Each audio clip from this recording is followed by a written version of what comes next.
নমস্কার বন্ধুরা, আমার নতুন একটা ব্লগে তোমাদের সকলকে জানাই স্বাগত। ব্লগটা শেষ অবধি দেখো, আশা করি খুব ভালো লাগবে। সকালবেলা উঠে এক কাপ চা আর বিস্কুট না খেলে আশা করি অনেকেরই খুব একটা ভালো লাগে না। তো আমিও চলে এসেছি বারান্দায় চা বিস্কুট নিয়ে। ওদিকে কিন্তু মা সকালবেলায় উঠে সমস্ত কাজ করে রান্না করে স্কুল চলে গেছে, বাবাও চলে গেছে বাজারে। তো আমরা ঘুমাচ্ছিলাম, এই যে আমি একটু আগে উঠলাম আর আমার সোনা এখন ঘুম থেকে উঠলো। তো আমি গিয়ে সোনাকে বলছি যে বলো তো সকালবেলায় উঠে কি বলতে হয়, আর ও তো গুড মর্নিং বলে, তোমরা সকলেই জানো। আমি চেষ্টা করি সকালবেলা উঠবার পরে সোনার মুডটাকে ফ্রেশ রাখবার, যাতে সারাটা দিন ওর ভালো কাটে। কারণ সকালবেলা উঠবার পরে যদি কান্নাকাটি চেঁচামেচি হয় তো আশা করি সারাদিনটা খুব একটা ভালো কাটে না। এই দেখো আমার হাতে আবার চুমুও খেয়ে নিয়েছে। আমাকে দেখো এখন বলছে কি এসি অফ, এসি অফ। তো আমি ওকে বলছি যে না, এসি চলছে। গরম লাগলে কি চালাতে হয়? হ্যাঁ, গরম লাগলে এসি চালাই, তাই তো। আমি এখন তোমাদের একটা হাস্যকর কথা বলছি, যেটা শুনে অনেকেই মনে মনে হাসবে বা ব্যঙ্গ করবে। সেটা হচ্ছে আমার সোনা কিন্তু এসির মধ্যে থেকেও ঘামে, ওর জন্য এখন সারা দিন রাত আমাদের এসি চালাতে হচ্ছে। তো 25-26-এ এসি চালালে আমার সোনার গলা মাথা পুরো ঘেমে যায়, 21-22-এ চালালে ঠিক থাকে। আর যেখানে আমরা শীতে পুরো কুকড়ে যাই। আর ওর এত গরম হয়েছে আমরা আর কি বলবো তোমাদের। এই কারণে কোথাও বাইরে নিয়ে গেলে একটা ভালো সুন্দর জামা পরানো যায় না, ওই পাতলা জামা পরাতে হয়, নাইলে তো ঘেমে পুরো জল হয়ে যাবে। পেটে নেই তাই? তাহলে কি করবে এখন? ক্যাটিকে খাওয়াও, শিগগির ক্যাটিকে খাইয়ে দাও। ওরম করে খাওয়াই কেউ? আস্তে আস্তে সোনামানিক বলে খাওয়াতে হয় না? তাই তো বাবা, ঠান্ডা লাগছে না। তো এই যে আমি সোনার দুধটা চা বানানোর সময় ভিজিয়ে দিয়ে গেছিলাম। রাত্রেবেলা আমি ওকে লাস্ট খাইয়েছিলাম তখন 2:30 বা 2:45 বাজে। তারপরে সকালবেলায় উঠে মা ওকে খাইয়ে দিয়েছে। আর এখন আমি এই যে খাওয়াবো, তারপরে স্নান করাবো। স্নান করার পরে ওই খিচুড়িটা বানাই, যেটা তোমাদেরকে দেখিয়েছিলাম, ওই খিচুড়িটা ওকে দুবার খাওয়াই। আর এই দেখতে পাচ্ছ সেল একটা ছেঁকে ওইগুলো ফেলে দিতে হচ্ছে, নাইলে ওনার আবার বমি হয়ে যায়। দুধটা বানিয়ে এখন দেখো আমি চলে এসেছি ফ্রিজের কাছে। আর আমার ফ্রিজের ভেতরটার অবস্থা দেখো, পুরো প্যাকটা। আর এর কারণ হলো আমার মা না কোনো কিছু কম রাঁধতে পারে না। তো আজকের খাবার কালকে পরশু এরম থেকেই যায়, আর রোজ তো নতুন নতুন রাঁধতেই আছে। তো এইভাবে আমাদের ফ্রিজটা পুরো ফুল হয়ে যায়। তো আমি এখানে তরকারিগুলো বাইরে বের করে দিচ্ছিলাম, যেগুলো দুপুরে খাবো। তারপরে এই যে আমি দুধ নিয়ে চলে যাচ্ছি আমার সোনার কাছে। তো আমার সোনাকে এখন খাওয়াতে হবে। আর ওই দেখো কি করছে, এটা হলো সেই বেবি হাগ থেকে নিয়েছিল, ওর নাম দিয়েছে এখন নাকি বুবু। নতুন কি এনেছি? চলে এসো, মাম খেতে হবে। হ্যাঁ রে বাবা, সকালবেলায় উঠে পর এরকম কেউ বলে নাকি? দেখেছো বন্ধুরা আমার সোনা কত বড় হয়ে গেছে। আগে শুধু না না বলতো, আর এখন কেমন বলছে খাবো না। তো এখন ও অনেক রকম সেন্টেন্স তৈরি করে বলে, ছোট ছোট ওয়ার্ড তো বলতেই পারে। তো আমার সোনা কিন্তু খুব ভালো কথা শিখে গেছে।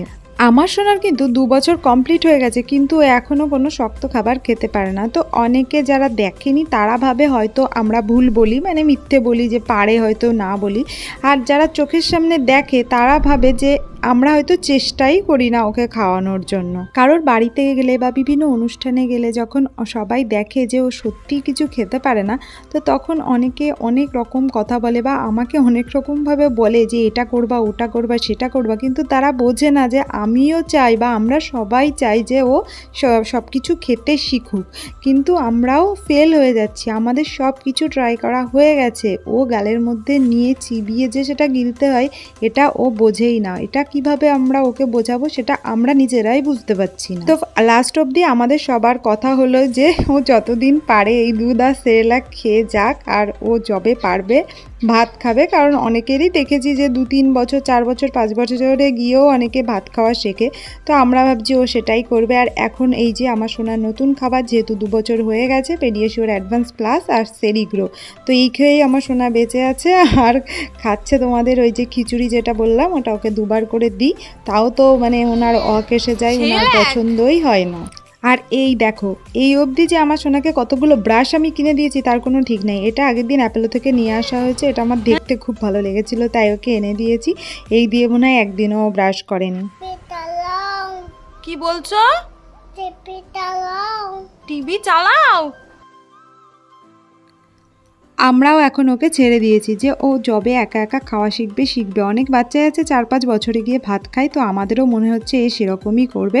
তো ততদিন অবধি এই দুধ সেরেলাকই ওকে খাইয়ে যাই। আর আমাদের কথা হলো যে ও যাতে সুস্থ সবল থাকে, সুস্থ থাকাটাই কিন্তু আসল। আর সুস্থ বাচ্চাই হলো সুন্দর বাচ্চা, সে ছেলে হোক বা মেয়ে, ফর্সা হোক বা কালো, যাই বলো। ভাত খাওয়া শিখলে হয়তো ওকে একবার বা দুবার ভাত দিতাম, কিন্তু দুধ সেরেলাক যেগুলো পেডিয়াশিওর এগুলো তো ওকে খাওয়াতেই হতো, কারণ এখন ওর বাড়ন্ত বয়স, এগুলোই ওর দরকার। লাস্টে এইটুকুনি তোমরা দেখো, দেখলেই বুঝতে পারবে যে খাওয়া নিয়ে ওর নখরা কতখানি। গালে দাও, একটা গালে দাও।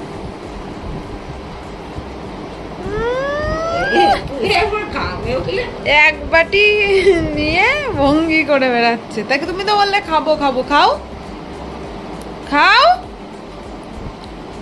খাও, একটা গালে দাও দেখি কেমন পারো। ও কি ভালো কিনা খেয়ে দেখো তো, টেস্টি টেস্টি কিনা। খেত যদি তাহলে তো হয়েই যেত। ওরে বাবা, আরে কায়দা দেখো। দাও দাও, আমি খাচ্ছি। মুখের সামনে নিয়ে গিয়ে আমাকে চিবোচ্ছে। কেন তুমি যে বললে খাবো খাবো বলে নিলে বাটিতে। আমি খাবো, একটু নিই না। আমি খাবো তো। কেন তুমি তো খাচ্ছ না? আমি তো খাই।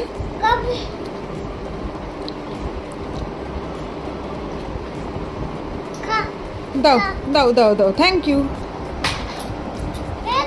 খেয়েছি।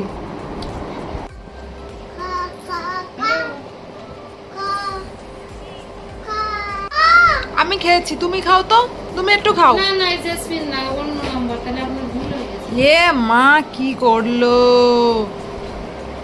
ও কাকে খাওয়াচ্ছিলে একটু আগে? ওটা কে? এটা কে?